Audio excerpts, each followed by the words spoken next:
Ja godīgi, diezgan grūti, jo pretinieki tiešām bija spēcīgi, fiziski spēcīgi, bet beigās sanāca vinēt ar tādu pārsvaru. Spēles sākumā tu gāji pamats sastāvā, un tev bija uzticēts Vučevičs tieši. Pastāst vairāk par to, kāpēc tā. Es nezinu, treneris bija izdomājis, ka tā vajadzēs. Un, es domāju, ka es nosēdzu labi, bet kā vienmēr var labāk. Bet, protams, kad NBA spēlētājs ir labi uzbruku zem groza un grūti jau tādu nosakt. Bet, es domāju, ka postā viņš ir tiešām ļoti spēcīgs spēlētājs. Viens dribls iespējas postā un līdz ar to viņš var viegli iemest. Pustālē metienu no viņam tādu. Kas bija tas, tā atslēga šodien, kāpēc beigās tomēr tik pārliecinoši panākums? Tāpēc, kad es uzskatu, ka spēlējam kā komanda, tāpat uzbrukumā un aizsardzībā.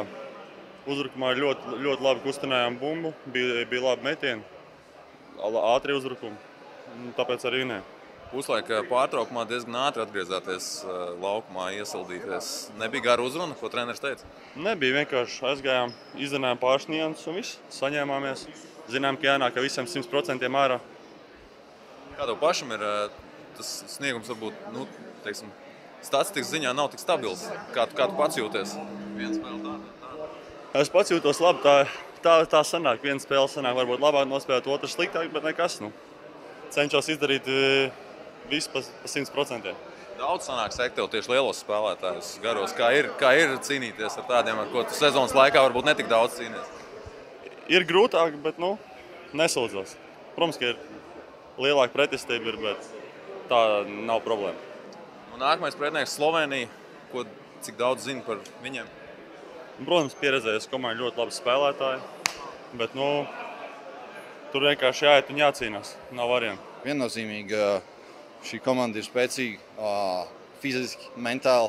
Tas parādījās arī otrajā ceturdaļā.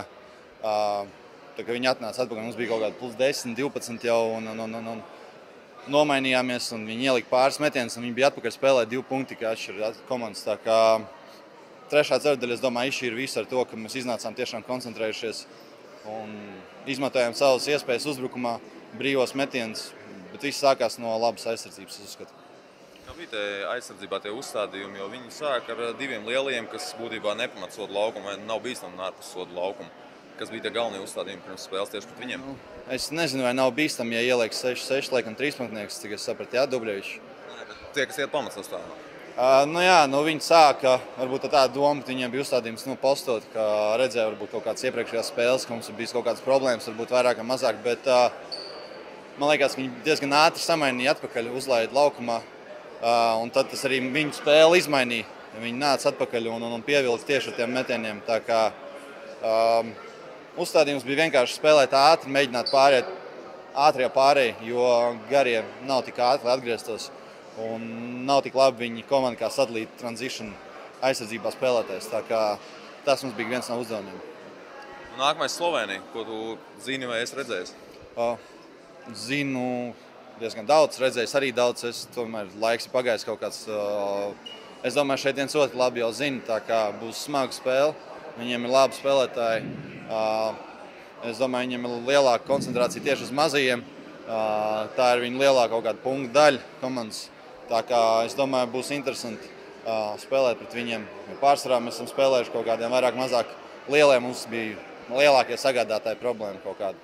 Tad tagad būs bišķi savādāk, bet uzreiz jāskatās pretējā puses. Mums ir priekšrocības garajā galā. Tā kā es saku, mums būs laba spēle, es domāju. Jāspēlē tādu pašu koncentrēšanos un komandas spēle. Ja būs, tad būs viss kārtībā.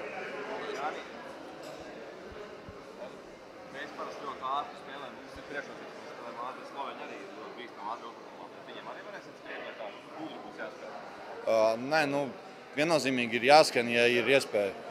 Nav jāskrien ar galvu sienā. Tā kā jāspēlē gudri, pacietīgi, bet jāizmanto kaut kādas iespējas. Koncentrējušies, cīnījāmies arī, ka rezultāts bija plus 30, neko neatdevām pa brīvu, tā kā viegli nebija, bija ļoti grūta spēle un labi, ka mēs viņu tā nospēlējām. kad atraisījās rokas un sāk tāmtienu krist, bija sajūta, ka vispār var garām aizmest?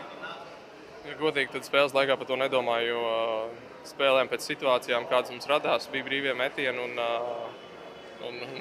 nebija tā, ka jāmet sarežģīt metienu, kāds būtu metis baigi grūtos metienus iekšā, visu izspēlējām līdz brīviem un tad tas jau ir tikai meistarības jautājums. Agrā spēle, kā tev patīk spēlēt 12?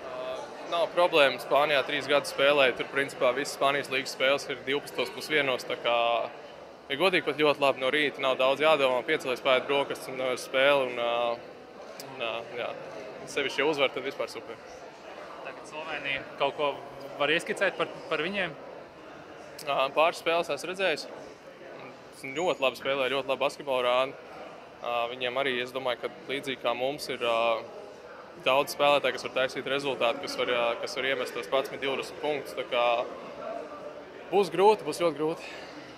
Īsti jau nav droši vien, jo tur tā komanda bija pavisam citādāk nekā viņi tagad Slovēņiem ļoti daudz spēlētāji nespēlēja. Mums, ka tā spēle bija labi, mēs tikām 8. ar to uzvaru, bet šogad Slovēnija pavisam cita komanda, šogad mēs esam pavisam cita komanda. Tā kā domāju, ka būs interesanta spēle. Ļoti labs panākums šodien, bet tās kļūdas bija diezgan daudz tā agresīva aizsardzība. Nē, ja godīgi grūti pateikt. Es nezinu, man liekas, ka vai mums bija nomainīts vai kaut kas izdarīts, jo sevišķi pašā sākumā, kamēr pierada ne tikai mums, bet abām komandām, katrs, kurš mēģināja kaut kur drusciņā kontaktā kaut kur iet garām vai ķert to bumbu, kur kā cilvēku apkārt, tad visu laiku tās bumbas slīdēja ārā un gāja autā. Tā kā es godīgi nezinu, varbūt zāle lielāka vai kaut kas pamainījās, bet nebija tā, ka tikai mums, abām komandām. Bet pēc tam jau otrā puslaikā pieradām drusciņu un tad jau bija ok. Vai tu atceries, kad pēdējo reizi vispār ir sanācis uzvarēt 5 spēles pēc kārtas tev? Šī ir uzvarošākā komanda, kurā spēlē pēdējā laikā, ne? Tas nav baigi tāds pozitīvs jautājums, bet vienmēr ir patīkami vinēt. Man liekas, ka svarīgākais ir nav tad, nezinu, pēc kaut kādas, teiksim, tagad 5 spēles mēs esam vinējuši, apstāties, 5 vinēt spēles, ej spēle pēc spēles, skaties, mēģini izcīnīt uzvaru katrā spēlē, un tad jau arī tās uzvaras krājās. Šis mačs bija viegls? Es domāju, ka nē, nevis es domāju, bet nē, tāpēc, kad viņi nav slikta komanda. Mēs nospēlējām, es domāju, ka diezgan labi. Sametām noārus, ātri spēlējām, izdarījām, 90% no spēles, ko mēs gribējām darīt, no spēles laika mēs izdarījām to, ko mēs gribējām darīt. Varbūt pēc rezultāta izstījās, ka jā, bet mēs visi 40 minūtes centāmies nospēlēt, cik mēs labi varam. Man šī brīdī priecē 2 lietas. Vienas reizes atbildēšu uz to tieši pa 3 punktu metienu, pa procentu. Jā, visi tie metieni, droši vien jāsaka, tiešām visi, viņi bija pamatoti, viņi bija brīvi, viņi bija izspēlēti. Un, mēs bijām gatavi tiem metieniem un, protams, arī tāpēc arī realizējām viņus. Mums bija labs balans. Es domāju, ka nevar neviens pārmest, ka mēs aizrāvāmies 3 punktu metieniem. Tomēr mēs mēģinājām spēlēt tā, ka tā saucamo katru, es nezinu, kādā valodā, lai pasaka angliski, tā saucamo drive kick spēlēt un vienmēr atradīsim brīvu spēlētāju perimetru. Bet, kurā gadījumā galvenais bija atrast balansu starp 2 punktu metieniem, 3 punktu metieniem, radīt arī kādu spiedienu no groza apakšas, jo mēs tiešām, es domāju, labi izmantojām tos Melnkalnes aizsardzības, kā es jau teicu, ka viņu komanda, īpaši centra spēlētāji, ir lieli, atlētiski, spēcīgi, pieredzējuši, bet viņi ir lēni. Jā, plus vēl tas kaut kādu brīdi bija tā, ka viņi vienkārši koncentrējās un fokusējās tikai uz Kristapu. Tas nozīmē, ka mūsu mazajiem Dairim, Timam brīžiem bija groza apakšā pilna brīvība, un mēs ar to izmantojam. Cik procentiem jāstrādās pie gatavs? Neko kā komandas biedri viņam atzīmē, ka atkal viņš balss pēc spēles, bet izskatījās, ka bija labi. Jānis darīja, es domāju, izdarīja lielu darbu apjomu, ja, un tas pats ne tikai apgādāja komandas biedrus ar piespēlēm, bet arī pats sekmīgi uzbruka. Tas ir tas balans labai komandai atrast to balansu starp piespēli un metienu. Cik treneris ir priecīgs, ka izdevās nedaudz pietaupīt līderu spēku un emocijas jau ceturtajā finālā? Es nezinu. Es neesmu ne priecīgs, ne bēdīgs. Tiešām es nezinu.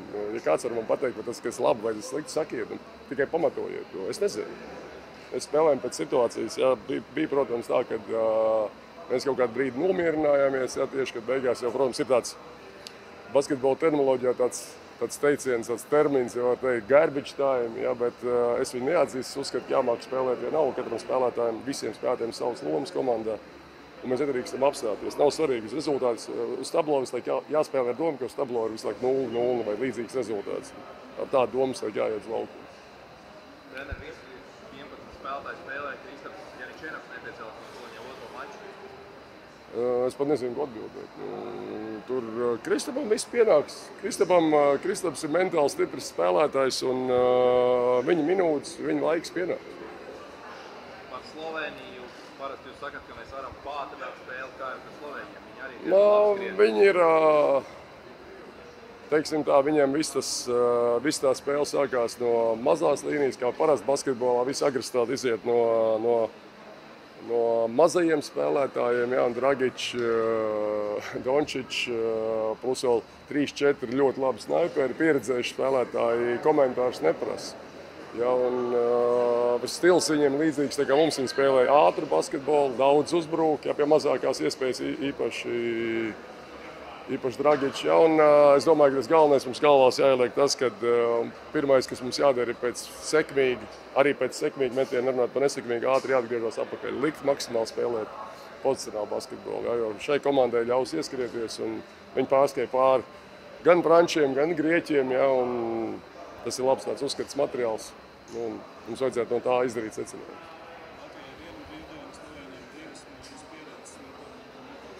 Atkal teikšu, nezinu, nemazākā nojauta.